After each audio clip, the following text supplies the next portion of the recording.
The sound of rustling hay at 2 in the morning wasn't something that should happen on its own, and Clayton Xavier knew every noise his ranch made after 5 years of working the land alone in Wyoming Territory. He grabbed his rifle from beside the bedroom door, pulled on his boots without bothering to lace them, and headed across the moonlit yard toward the barn with his heart hammering against his ribs. At 32 years old, he'd seen enough attempted horse thefts and desperate drifters to know that unexpected sounds in the night rarely meant anything good. The barn door creaked as he pushed it open, and Clayton raised the rifle to his shoulder, scanning the darkness. His 3 horses shuffled in their stalls, undisturbed. The milk cow looked at him with drowsy indifference. Everything seemed normal until he heard it again, that soft rustling from above, in the hayloft where he stored the winter feed. "Come on down," Clayton called out, his voice steady despite the adrenaline coursing through his veins. "I've got a rifle pointed right at you, and I'm a fair shot even in the dark." The rustling stopped. Silence stretched out for several long seconds, and Clayton was beginning to think whoever was up there might try to wait him out when a small, frightened voice drifted down through the darkness. "Please don't shoot. I'm not armed. I'm not here to steal anything." Clayton's finger relaxed slightly on the trigger. That was a woman's voice, young and scared. "Come down where I can see you," slowly. He heard the hay shifting, and then a figure appeared at the top of the ladder, descending carefully in the dim light. When she reached the bottom and turned to face him, Clayton lowered his rifle completely. She was maybe 23 or 24, with tangled brown hair falling around her shoulders and wearing a simple cotton dress that had seen better days. Her face was smudged with dirt, her feet were bare and bleeding, and her eyes were wide with fear and exhaustion. "I'm sorry," she said, her voice trembling. "I didn't know where else to go. I just needed somewhere safe to sleep for the night. I'll leave right now if you want." "Please, I just needed to rest." Clayton set the rifle against the barn wall and lit the lantern hanging near the door. In the warm glow, he could see more details. She was thin, probably hadn't eaten properly in days. There were bruises on her arms in various stages of healing, yellowing at the edges. Her dress was torn at the hem, and she was shaking, whether from cold or fear he couldn't tell. "What's your name?" he asked, keeping his voice gentle. "Katherine," she whispered. "Katherine Langford." "I'm sorry, truly I am. I'll go now." She took a step toward the door, but her legs seemed to give out beneath her. Clayton moved quickly, catching her before she hit the ground. She weighed almost nothing in his arms, and he could feel her ribs through the thin fabric of her dress. "Easy now," he said. "When's the last time you ate?" Katherine looked up at him with eyes that held so much pain and exhaustion that it made his chest ache. "2 days ago, maybe 3. I lost track." Clayton made a decision in that moment that would change his life forever.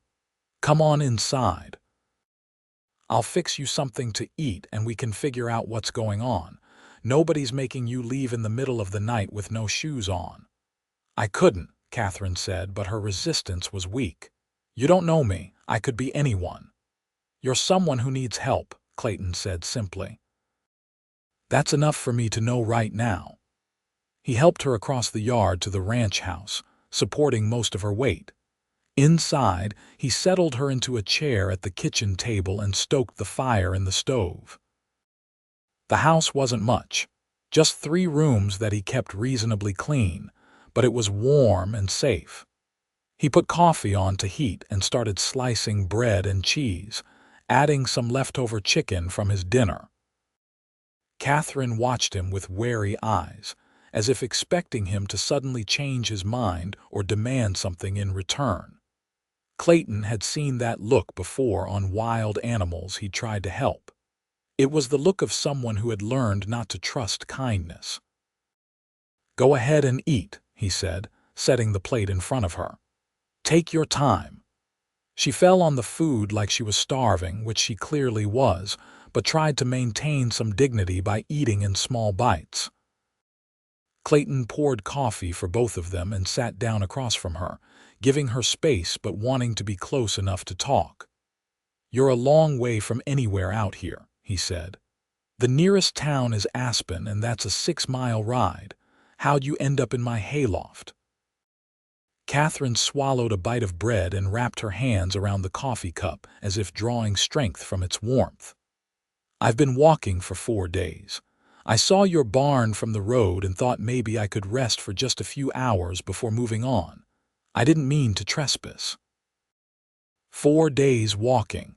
From where? Her hands tightened on the cup. "A ranch about 40 miles south of here. I was working there as a housekeeper for a family." Clayton noted the past tense. "Was working?"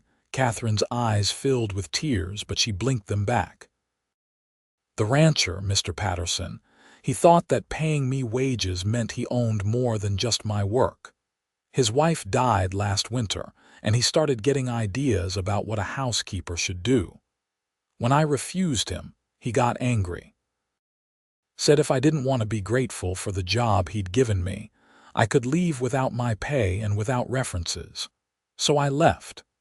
The anger that rose in Clayton's chest was hot and immediate. He'd heard stories like this before, men who thought they could take advantage of women in desperate situations. "Did he hurt you?" "He tried," Katherine said quietly. "That's when I knew I had to go. I took what little I had and left in the middle of the night. I've been walking north ever since, staying off the main roads, sleeping wherever I could find shelter." "Where are you headed?" "I have an aunt in Montana. She's married to a shopkeeper in Billings. I was hoping to get there and start over, but I'm beginning to think I won't make it that far." She looked down at her bleeding feet. "I had shoes when I started, but they fell apart 2 days ago." Clayton stood and went to the wash basin, wetting a clean cloth. He knelt beside Katherine's chair and carefully began cleaning the cuts and scrapes on her feet. She flinched at first but then held still, watching him with surprise. "You need to rest here for a few days," he said. "Get your strength back, let your feet heal. I've got a spare room, nothing fancy, but it's clean and warm. You can stay as long as you need to." "I can't pay you," Katherine said. "I don't have any money at all. Did I ask for money?" "No, but men usually want something." Clayton looked up at her, meeting her eyes directly. "I'm not going to hurt you, Katherine. I'm not going to ask you for anything you don't want to give. You need help and I'm offering it. That's the beginning and end of it." Katherine studied his face for a long moment, as if trying to determine whether she could trust him. Whatever she saw there must have satisfied her because she nodded slowly. "Thank you. I'll only stay a day or two, just until I'm stronger." "Stay as long as you need," Clayton repeated. He finished bandaging her feet with strips of clean cloth and stood. "The spare room is through that door. There's a bed and blankets. The door has a lock on the inside if that makes you feel safer." Katherine's eyes widened slightly at that detail, and Clayton saw some of the tension leave her shoulders. "That's very considerate." "I'll be out working the ranch come morning," Clayton said. "Make yourself at home. There's food in the pantry, and if you need anything, just take it. Don't worry about earning your keep or anything like that. Just rest." Katherine stood carefully, testing her weight on her bandaged feet. "I don't even know your name." "Clayton Xavier. I own this ranch, such as it is. 200 acres and enough cattle to keep me busy." "It's good land," Katherine said, looking around the simple but well-kept house. "You've built something solid here." "I try," Clayton said. "Now get some sleep. We can talk more in the morning if you're feeling up to it." Katherine nodded and made her way to the spare room. Clayton heard the soft click of the lock engaging and felt satisfied that she felt safe enough to secure the door. He cleaned up the kitchen, banked the fire, and returned to his own room, but sleep was a long time coming. He kept thinking about the fear in Katherine's eyes, the bruises on her arms, and the way she'd flinched when he'd first moved toward her. The Wyoming Territory in 1882 was a hard place, especially for women on their own. Clayton had seen plenty of hardship in his years out here, had witnessed the casual cruelty that some men inflicted on those they considered beneath them.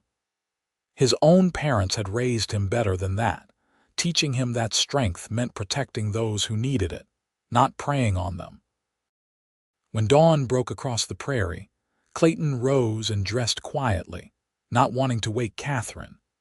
He made coffee and left a fresh pot on the stove, setting out bread and preserves on the table along with a note saying he'd be back for lunch. Then he headed out to begin his morning chores, feeding the animals and checking the fence lines in the south pasture.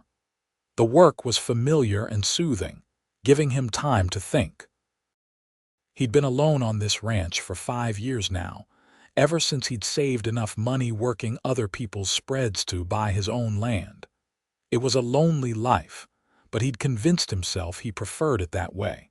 Less complicated. No one to worry about but himself and his animals. But having Katherine in the house had reminded him of what he'd been missing. The ranch felt less empty with another person in it. When he returned to the house at midday, he found Katherine sitting at the table, washed and with her hair combed, looking far more alert than she had the night before.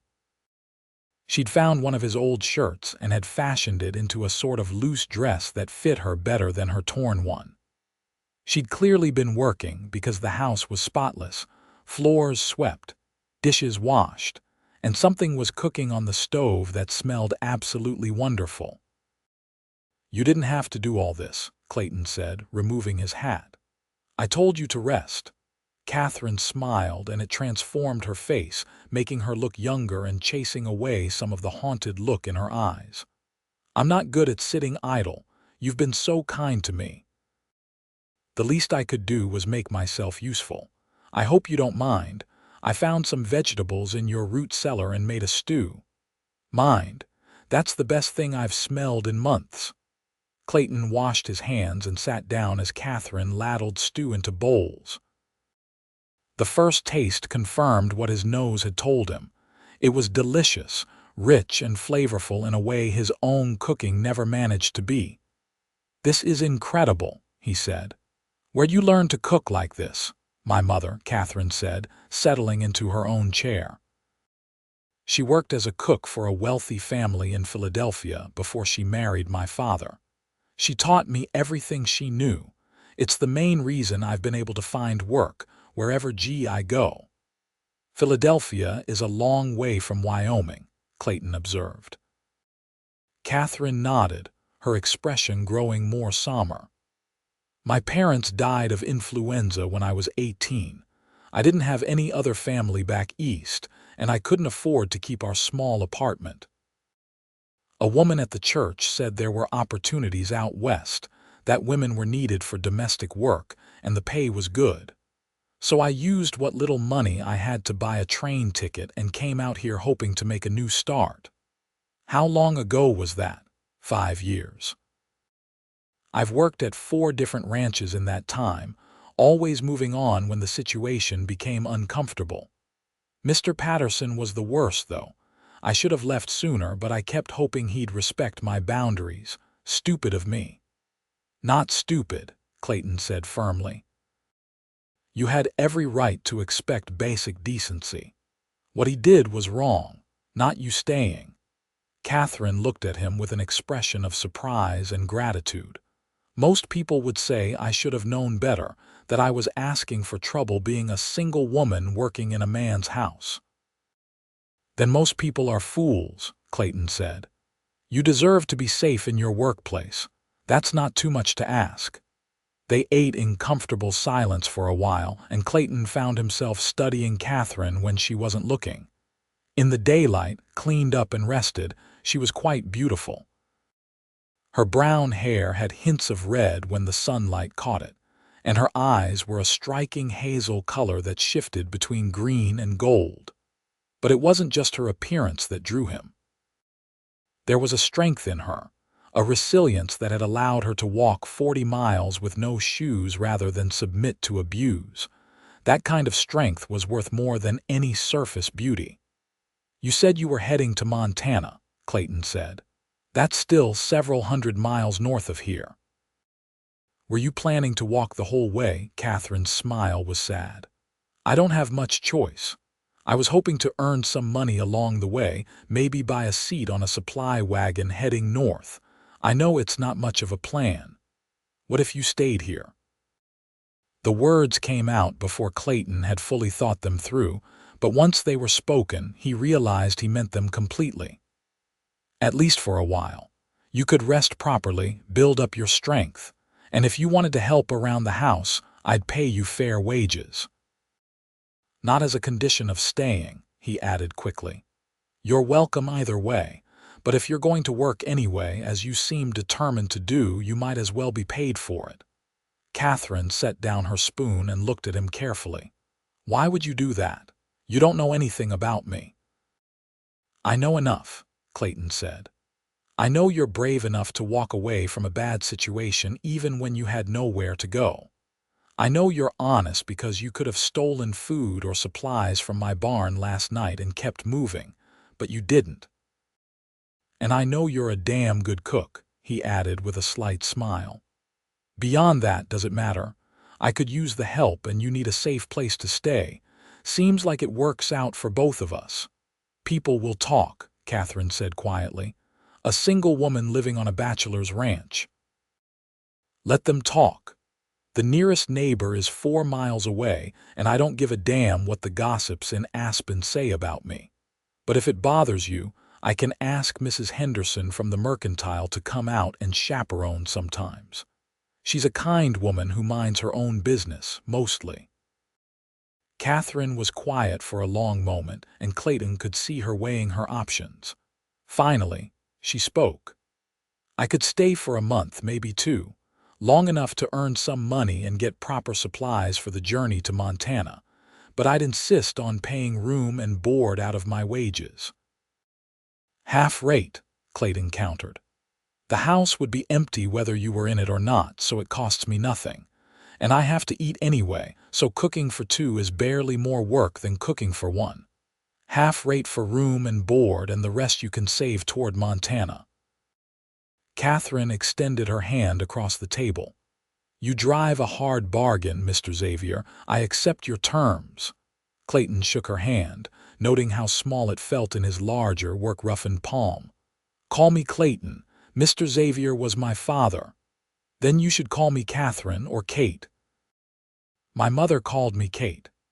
Kate suits you, Clayton said, and was rewarded with another of those smiles that lit up her whole face.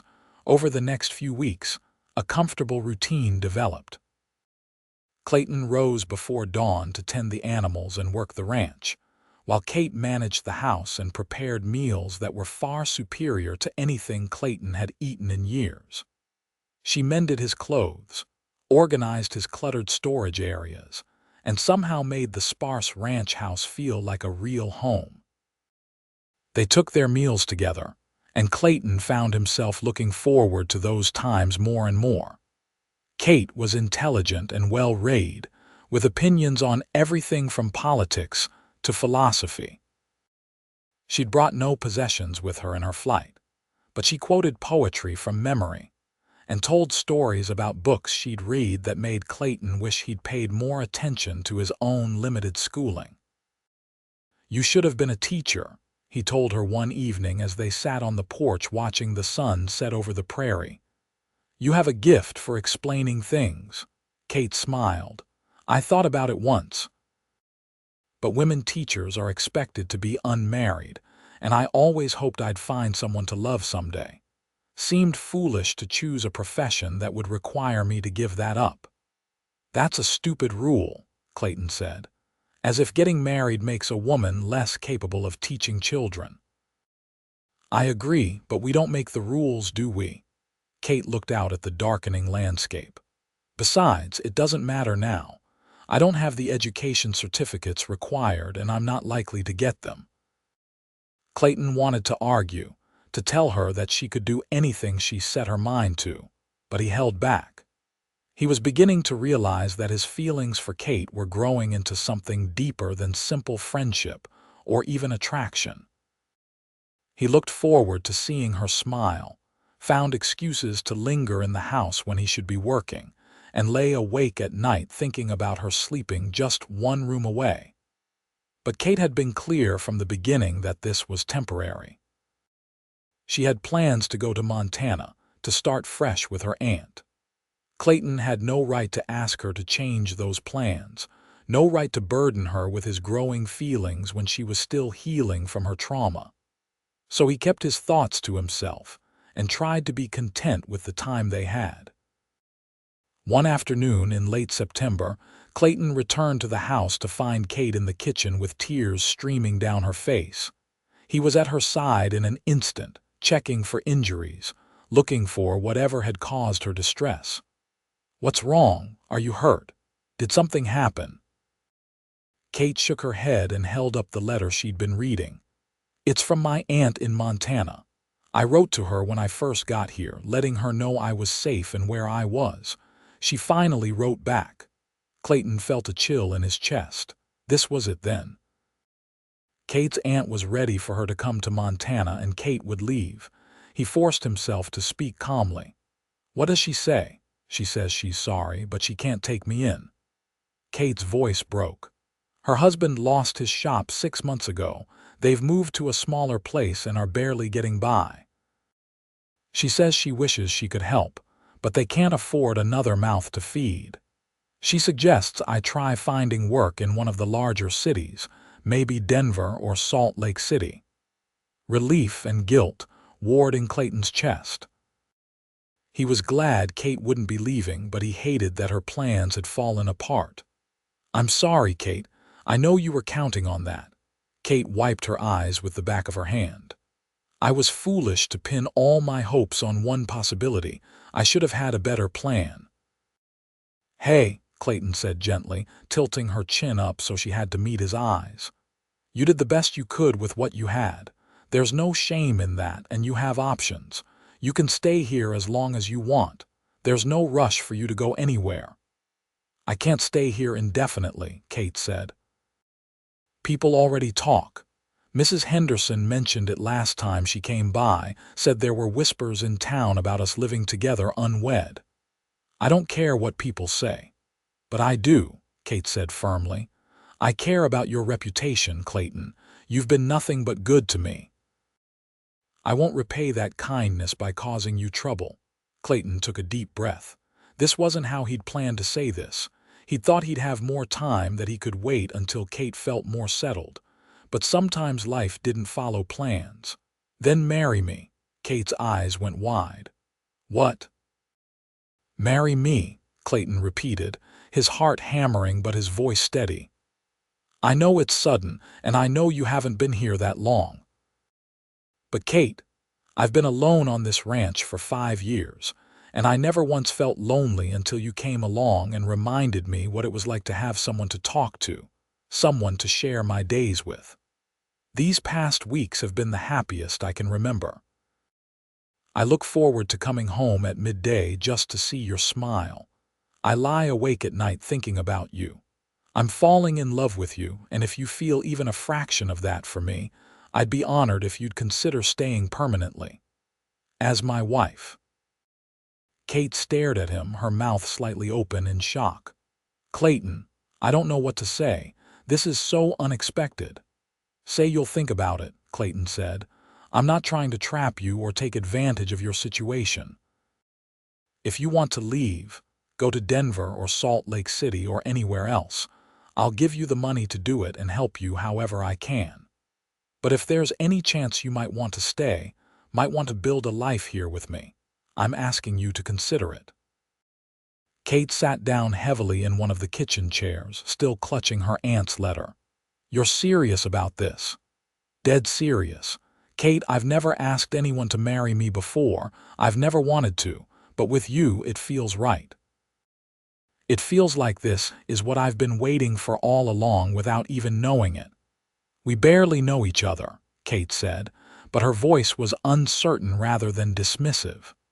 "We've lived together for 6 weeks. I'd argue we know each other better than most courting couples who only meet on supervised visits. I know you sing when you're cooking. I know you're afraid of spiders but refuse to kill them, so you catch them in jars and take them outside. I know you read the same passages from that book of poetry over and over when something's troubling you, and I know you're the strongest, bravest, kindest person I've ever met. Kate looked up at him, and Clayton saw something in her eyes that made his breath catch. Hope, longing, maybe even love. What if I'm not who you think I am? What if I disappoint you? Not possible, Clayton said. He knelt beside her chair so they were at eye level. Kate, I'm not expecting perfection. I'm just asking for a chance. We could have a good life together. This ranch is starting to turn a profit. We could build onto the house, start a family if you wanted, or not if you didn't. Whatever you want, whatever makes you happy, I want that too. You make it sound so simple, Kate whispered. Maybe it is simple.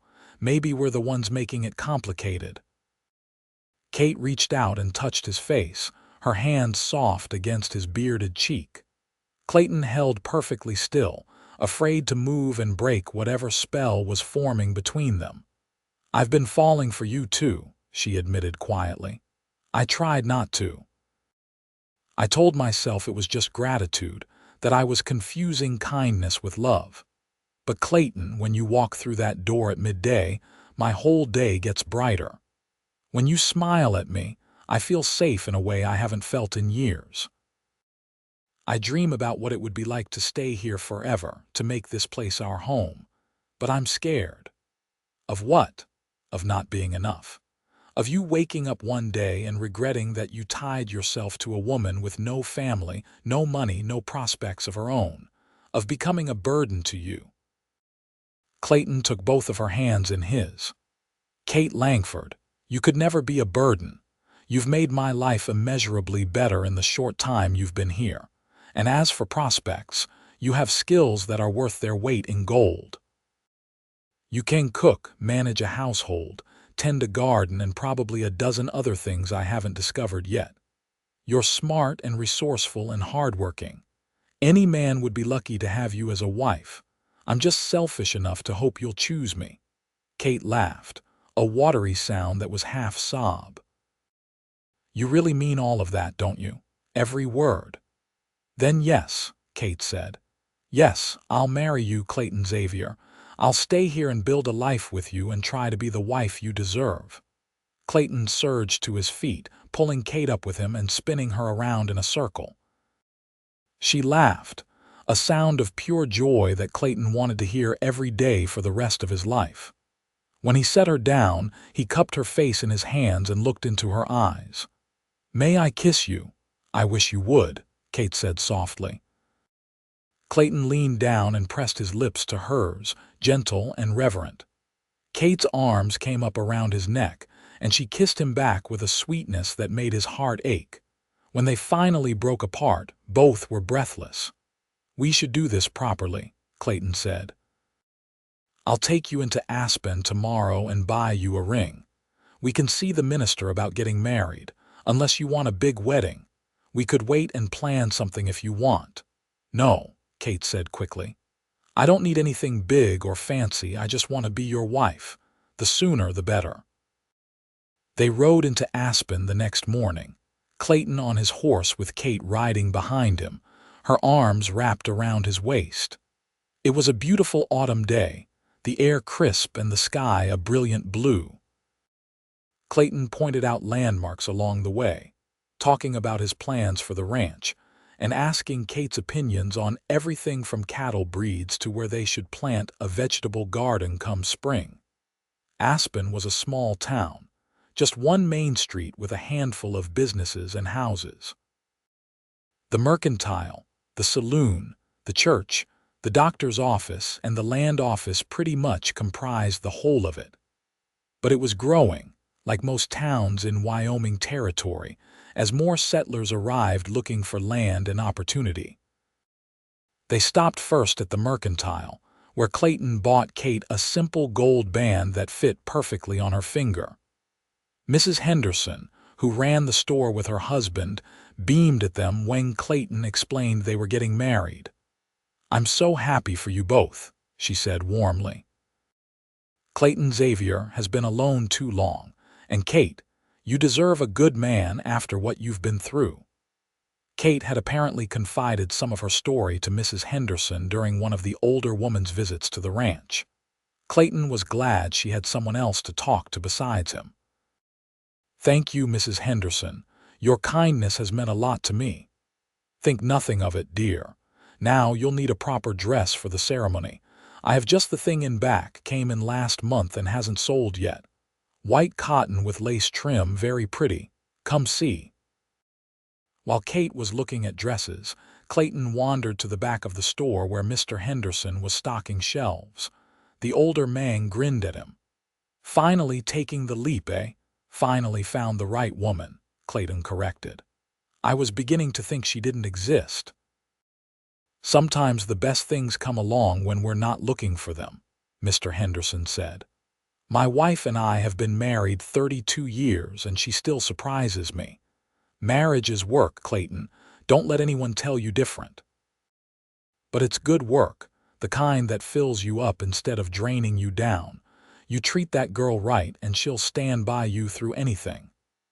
"I intend to," Clayton said. "She's been through enough. I want to spend the rest of my life making sure she's happy and safe." "That's the right attitude. Now, you'll be needing supplies for the winter. Why don't we get your order together while the ladies talk about dresses and whatnot?" They spent the next hour loading supplies into Clayton's wagon, which he'd brought along for this purpose. Flour, sugar, coffee, lamp oil, and a dozen other necessities. Clayton also bought fabric for Kate to make curtains and a new dress or two, seeds for next year's garden, and a few books he thought she might enjoy. Kate emerged from the back of the store wearing a simple white dress that fit her perfectly. It wasn't fancy by city standards, but it was clean and new, and she looked beautiful in it. Clayton felt his throat tighten with emotion. "You're stunning," he said. Kate blushed. "It's too much." "I don't need anything this nice." "Yes, you do," Mrs. Henderson said firmly. "Every bride deserves to feel beautiful on her wedding day. This is my gift to you both." "We can't accept that," Kate protested. "It's too generous." "You can and you will," Mrs. Henderson said. "My daughter was supposed to wear it for her wedding, but she eloped instead. It's been sitting in the back for 2 years, and I'd rather see it go to someone who will appreciate it. Please, let me do this." Kate's eyes filled with tears. "Thank you. I don't know what to say." "Say you'll invite me to the wedding," Mrs. Henderson said with a smile. "Of course," Kate said. "We'd be honored." They left the mercantile and walked down the street to the small church at the end of town. Reverend Mitchell was in his office, working on next Sunday's sermon. He was a middle-aged man with kind eyes and a weathered face, someone who understood the hardships of frontier life and tried to help his congregation through them as best he could. Clayton explained their situation, and Reverend Mitchell smiled broadly. "I'd be delighted to perform the ceremony." "When were you thinking?" "As soon as possible," Clayton said. "We don't need anything elaborate." "How about Saturday afternoon? That gives you 2 days to prepare, and it's soon enough to satisfy anyone who might be counting months when children come along." Kate blushed at that, and Clayton felt his own face heat up. But Reverend Mitchell was right. The gossip in small towns could be vicious, and the sooner they made things official, the better. "Saturday is perfect," Kate said. "Wonderful. Come by around 2 o'clock. I'll have everything ready." "Do you want witnesses? I can ask some members of the congregation if you don't have anyone specific in mind." "That would be helpful," Clayton said. "Neither of us has family nearby. Consider it done." Now, I usually like to spend some time talking to couples before they marry, making sure they understand the commitment they're making. Do you have a few minutes?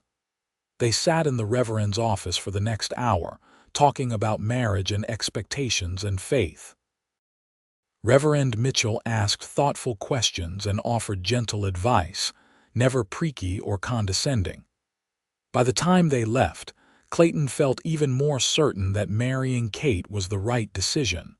The ride back to the ranch was quiet, both of them lost in thought. When they arrived home, Kate changed out of the white dress and carefully hung it in the wardrobe. Clayton went out to tend the animals, but found himself rushing through the chores, eager to get back inside.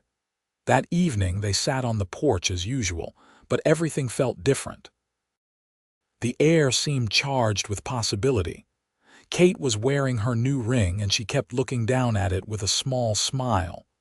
"Are you nervous?" Clayton asked. "A little," Kate admitted. "Not about marrying you, I'm certain about that. But about being a wife, about all the responsibilities that come with it. What if I'm not good at it? Kate, you've been managing this household for weeks now. You're already good at it. Besides, we'll figure things out together. That's what partners do." Kate leaned her head against his shoulder, and Clayton wrapped his arm around her. They sat like that until the stars came out, not needing words, just enjoying the comfort of being close. The next 2 days passed in a blur of preparation. Kate cleaned the house from top to bottom, even though it was already spotless. Clayton repaired some loose boards on the porch and whitewashed the fence around the yard. Mrs. Henderson came by on Friday with a cake she'd baked and helped Kate arrange wildflowers in jars for decoration. On Saturday afternoon, they rode into Aspen dressed in their best. Kate wore the white dress, and Clayton had on his only suit, which he'd bought years ago for his father's funeral and hadn't worn since. Kate had trimmed his hair and beard the night before, and he'd scrubbed himself clean until his skin was pink. The church was small but welcoming, with afternoon sunlight streaming through the windows. True to his word, Reverend Mitchell had arranged for witnesses. The Hendersons were there, along with another couple from town that Clayton knew slightly, the Carters, who ran the saloon. It wasn't a big gathering, but it felt right. As Clayton stood at the front of the church and watched Kate walk down the aisle toward him, he felt a sense of rightness settle over him. This was where he was meant to be. This was who he was meant to be with. Kate reached his side, and she was smiling so brightly that Clayton felt his own smile grow in response. Reverend Mitchell began the ceremony, speaking about love and commitment and the sacred bond of marriage. Clayton barely heard the words. He was too focused on Kate, on the way her hand felt in his, on the love shining in her eyes. "Do you, Clayton Xavier, take Katherine Langford to be your lawfully wedded wife, to have and to hold from this day forward, for better or worse, for richer or poorer, in sickness and in health, until death do you part?" "I do," Clayton said, his voice strong and clear. "And do you, Katherine Langford, take Clayton Xavier to be your lawfully wedded husband, to have and to hold from this day forward, for better or worse, for richer or poorer, in sickness and in health, until death do you part?" "I do," Kate said, her voice equally strong despite the tears streaming down her face. "Then, by the power vested in me by the territory of Wyoming, I now pronounce you husband and wife. Clayton, you may kiss your bride." Clayton leaned down and kissed Kate gently, mindful of their audience. But even that chaste kiss sent warmth flooding through him. When they broke apart, the small congregation applauded, and Mrs. Henderson dabbed at her eyes with a handkerchief. They signed the marriage register, making it official in the eyes of the law. Then everyone gathered in the church hall for cake and coffee. It was a simple celebration, but it was filled with genuine warmth and good wishes. Even the Carters, who Clayton didn't know well, seemed genuinely happy for them.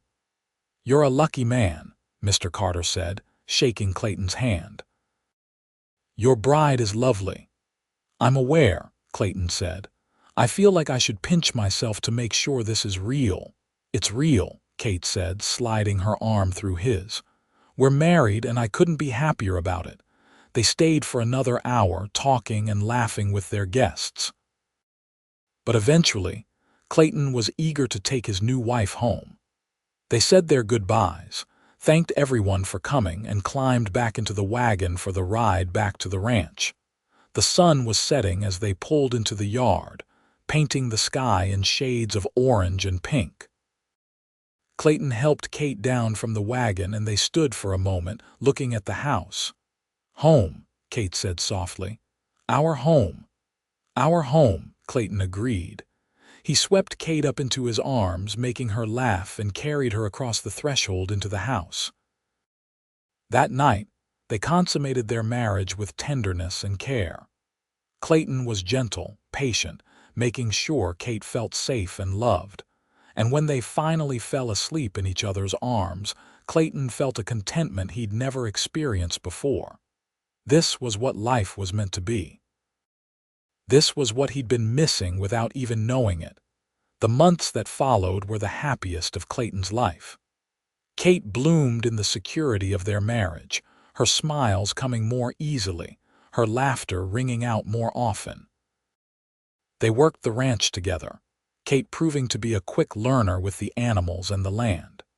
She started a garden even though it was late in the season, and miraculously managed to coax some late vegetables out of the ground before the frost came. As winter settled in, they spent long evenings by the fire, Kate reading aloud from the books Clayton had bought her while he whittled or mended tack. They talked about everything and nothing, learning each other's stories, sharing dreams and fears. Clayton told Kate about his childhood in Missouri, about his father who had died in a farming accident when Clayton was 20, and his mother who had passed from pneumonia 2 years later. He told her about coming west to find his fortune, about the years of hard work and loneliness, about building the ranch from nothing. Kate told him more about her life in Philadelphia, about her parents who had loved each other deeply despite their financial struggles. She told him about the books she'd read as a child, sneaking them from the library where her mother worked. She told him about the dream she'd once had of opening a small school for children whose parents couldn't afford regular tuition. "You could still do that," Clayton said. "Once we're more established, once the ranch is bringing in steady money, you could teach children here in Aspen. God knows the town could use a proper school." "Maybe," Kate said, but she sounded doubtful. "We'll see what the future brings." The future brought a surprise in early January. Kate had been feeling ill in the mornings, and at first they both thought it was just a stomach ailment going around. But when it persisted for 2 weeks, Mrs. Henderson took Kate aside during one of her visits and asked some pointed questions. When Kate returned to the house, her face was flushed and her eyes were bright with tears. "What's wrong?" Clayton asked immediately, setting aside the saddle he'd been repairing. "Are you all right? Should I fetch the doctor?" "I'm fine," Kate said, but she was smiling through her tears. "Clayton, I'm pregnant. Mrs. Henderson is almost certain. I should have realized it myself, but I've been so happy that I didn't notice the signs." Clayton's mind went blank for a moment. A baby. They were going to have a baby. Then joy exploded through him and he picked Kate up and spun her around, both of them laughing. "We're having a baby. Kate, we're having a baby. You're happy?" Kate asked, though she must have seen the answer on his face. "Happy doesn't begin to cover it. I'm thrilled. I'm terrified. I'm everything all at once." Clayton set her down carefully, suddenly afraid he might have hurt her. "Are you all right? Should you be resting? What do you need?" Kate laughed at his sudden concern. "I'm fine, Clayton. Women have babies all the time. I'm healthy and strong, doctor. Morrison can examine me when the weather improves, but Mrs. Henderson says everything seems normal. The baby should come in late summer, probably August." Clayton did the math in his head. Late summer meant Kate had conceived shortly after their wedding. Their child would be born into a secure, loving home, wanted and welcomed. He felt humbled and awed by the thought of it. Over the following months, Clayton watched as Kate's belly slowly grew. He became overprotective, not wanting her to lift anything heavy or work too hard. Kate tolerated his fussing with good humor, insisting she was perfectly capable of managing her normal chores. "Women have been having babies since the beginning of time," she reminded him when he tried to forbid her from gathering eggs. "I'm not made of glass, Clayton. A little work won't hurt me or the baby." Still, Clayton found ways to lighten her load without being too obvious about it. He took over more of the cooking, though his efforts were nowhere near as good as hers. He hired a local boy to help with some of the heavier ranch work so he could spend more time near the house. And he started building a cradle in the barn, working on it during the evenings when Kate was resting. In April, they made the trip into Aspen so Dr. Morrison could examine Kate. The doctor was an elderly man who had been practicing medicine for 40 years, and he pronounced Kate healthy and the pregnancy progressing normally. "You're a lucky man, Clayton," Dr. Morrison said as they prepared to leave. "Your wife is strong and healthy. Barring any complications, she should have an easy time of it." "Is there anything we should be doing differently?" Clayton asked. "Anything she should avoid?" "Just the usual precautions. No heavy lifting, plenty of rest, good food. Kate seems to be doing everything right already. I want to see her again in July, and then I'll plan to be available when the baby comes in August." The knowledge that they had medical support eased some of Clayton's fears, but he still worried. He'd heard too many stories of women dying in childbirth, of babies who didn't survive. The thought of losing Kate or the child they'd created together kept him awake at night. Kate seemed to sense his fears, and one night in May, she took his hand and placed it on her swollen belly. Clayton felt movement under his palm, a flutter, and then a stronger push. His baby moving inside Kate's body. The reality of it overwhelmed him. "You feel that?" Kate asked softly. "That's our child, Clayton, strong and healthy and fighting to get out. Everything is going to be fine." "How can you be so sure?" Clayton asked. "Because I have to be. Fear won't protect us, but faith, hope, and careful planning will go a long way. We're doing everything right. We have to trust that will be enough." Clayton pulled Kate close, careful of her belly between them. "I love you so much. I can't imagine my life without you now." "You won't have to," Kate said. "I'm not going anywhere. We're building a life together, Clayton. A family. This is just the beginning." Summer arrived in full force, bringing with it oppressive heat and the constant need to ensure the cattle had enough water. Clayton worked from dawn to dusk, but he always made it back to the house at regular intervals to check on Kate. She was moving more slowly now, her belly huge, and Clayton could see the strain in her face. In late July, Kate's pains began. At first, they were sporadic and mild, and Dr. Morrison said this was normal, that the baby was just preparing to be born.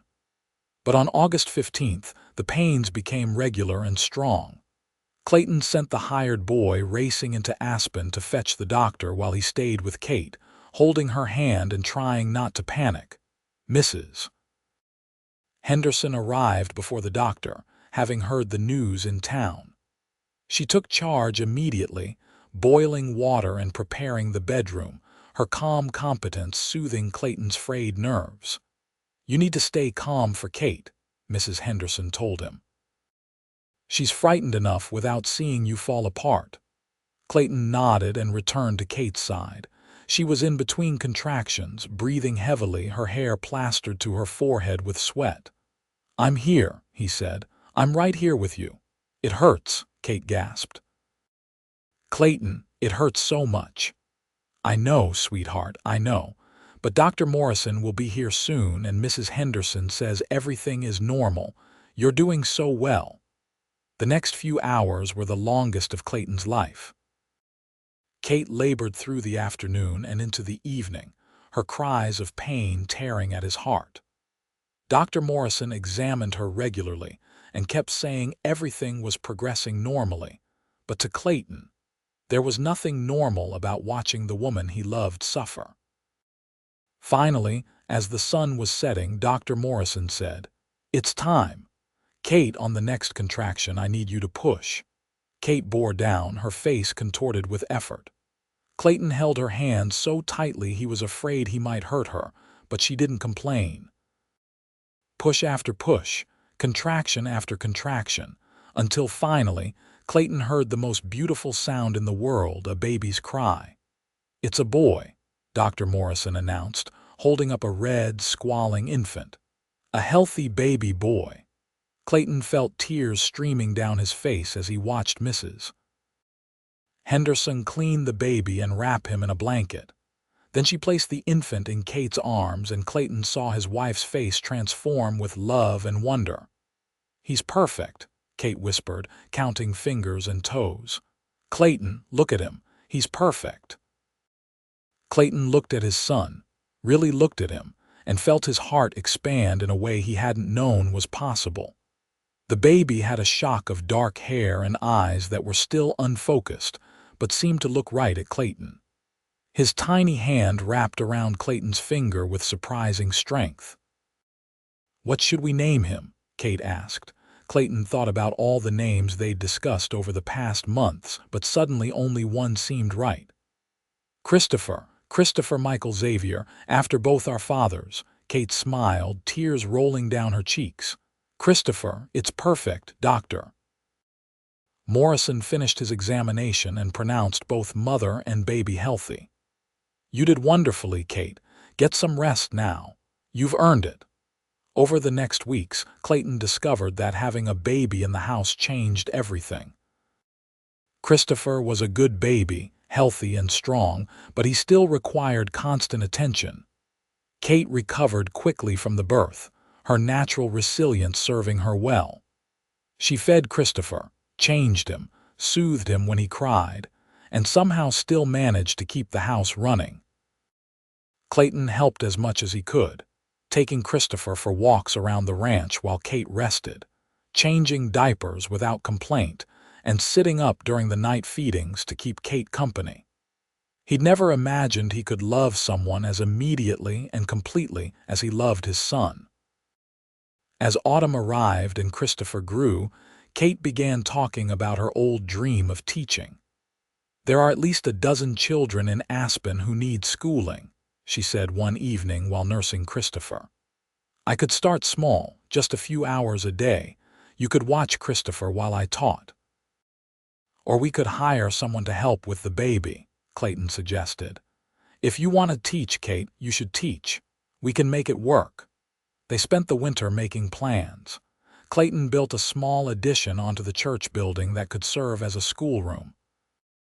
Kate wrote to Philadelphia for books and supplies. And in the spring of 1884, Kate opened the Aspen School, free for any child whose parents couldn't afford regular tuition, and with a small fee for those who could pay. The school was an immediate success. Children came from all over the area, eager to learn from Mrs. Xavier, who was patient and kind and made even arithmetic seem interesting. Kate glowed with happiness, her dream realized in ways she'd never imagined possible. As Christopher grew from baby to toddler, Kate discovered she was pregnant again. This time, Clayton was better prepared, though no less protective. In October of 1885, Kate gave birth to a daughter they named Caroline Grace. She had Kate's hazel eyes and Clayton's dark hair, and she had her father wrapped around her tiny finger from the moment she was born. Life settled into a comfortable rhythm. The ranch prospered, the school thrived, and the Xavier family grew in love and happiness. Christopher started attending his mother's school when he turned 5, proving to be as bright and curious as Kate had been as a child. Caroline was more reserved, preferring to spend time with the animals rather than people, but she had a gift for gentling even the wildest horses. In 1889, When Christopher was 7 and Caroline was 4, Kate announced she was pregnant again. This time, she gave birth to twin boys, James Robert and Jonathan David. Clayton joked that they now had enough children for their own baseball team, and Kate laughingly agreed. The Xavier Ranch became known throughout the territory as a place of warmth and welcome. The school expanded, requiring a larger building and eventually a second teacher. Clayton bought more land, increased his herd, and became one of the most successful ranchers in the area. But he never forgot where he'd started, or how close he'd come to missing out on all of it. On warm summer evenings, Clayton and Kate would sit on the porch and watch their children play in the yard.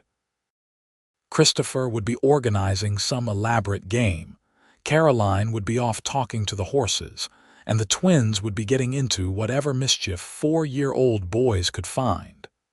"You ever think about that night?" Clayton asked Kate during one such evening. "The night I found you in the hayloft," Kate smiled and took his hand. "All the time. I was so frightened, so lost. I thought my life was over. And then you came along and gave me a reason to believe in goodness again." "I wasn't trying to rescue you," Clayton said. "I just saw someone who needed help, I know. That's what made it real. You didn't expect anything in return. You just offered kindness to a stranger, and that kindness changed everything." Kate leaned her head against his shoulder. "I fell in love with you because you showed me what a good man looks like. And I fall in love with you again every day when I see you with our children, teaching them to be kind and strong and fair." "You're the one who changed my life," Clayton insisted. "I was just existing before you came. Working, eating, sleeping, but not really living. You taught me what it means to have a home, a family, a purpose beyond just surviving." They sat in comfortable silence, watching the sun set over the land they'd built their life on. Clayton thought about how much had changed in the 8 years since that night in the hayloft. He'd been lonely then, convinced that solitude was his lot in life. But Kate had appeared like a gift from Providence, and she'd brought with her everything he'd been missing without knowing it. The years continued to pass with the gentle rhythm of ranch life. Christopher grew into a tall, serious young man who loved the land as much as his father did. He took over more of the ranch responsibilities as Clayton got older, eventually becoming a full partner in the operation. Caroline, true to her early interests, developed a reputation for training horses that traveled far beyond Wyoming. Ranchers from 3 states brought their most difficult animals to her, and she never failed to work her magic. The twins, James and Jonathan, were inseparable and mischievous, keeping Kate and Clayton on their toes. They talked about becoming lawmen or railway workers, anything that promised adventure beyond the ranch. But they loved their family and always came home, no matter how far their dreams took them. Kate continued teaching until their youngest children were grown, eventually training several other teachers to take over the school. She became known throughout the territory as an advocate for education, particularly for girls and children from poor families. She wrote articles for newspapers, gave speeches, and worked tirelessly to ensure every child had access to learning. Clayton supported her in all of it, proud of the difference she was making in people's lives. He'd known from the beginning that Kate was special, that she had gifts the world needed to see. He was just grateful he got to be part of her journey. On their 20th wedding anniversary in 1902, Clayton took Kate on a trip to Denver, the first time they'd left the ranch together in years. They stayed in a hotel, ate in restaurants, and walked through the city like young lovers. On their last night, Clayton took Kate to a fine jewelry store and bought her a necklace with a small diamond pendant. "You already gave me a ring 20 years ago," Kate protested. "You don't need to buy me more jewelry." "I want to," Clayton said. I want you to have beautiful things because you are beautiful, inside and out. And because I love you more today than I did on our wedding day, which I didn't think was possible." Kate's eyes filled with tears, as they always did when Clayton said things like this. "How did I get so lucky? I could have ended up anywhere that night I was running away, but I found your hayloft, your ranch. I found you." "We found each other," Clayton corrected, "and I'll be grateful for that every day for the rest of my life." They returned home to find their children had organized a surprise anniversary party. The whole town seemed to be there, friends and neighbors and former students of Kate's school.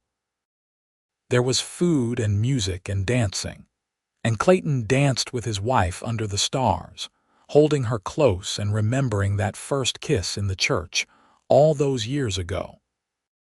As they grew older, Clayton and Kate gradually handed over the ranch operations to Christopher and his new wife, a smart young woman named Sarah, who had been one of Kate's star pupils.